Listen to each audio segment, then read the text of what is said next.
In this tutorial, I'm going to show you how to delete your Redbubble account.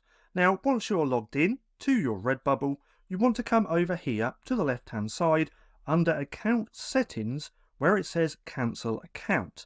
Now, if we click on there, it's then going to open this page just here, where we can easily cancel or delete our account. Now, you can also give feedback just here on anything that you think Redbubble can improve on.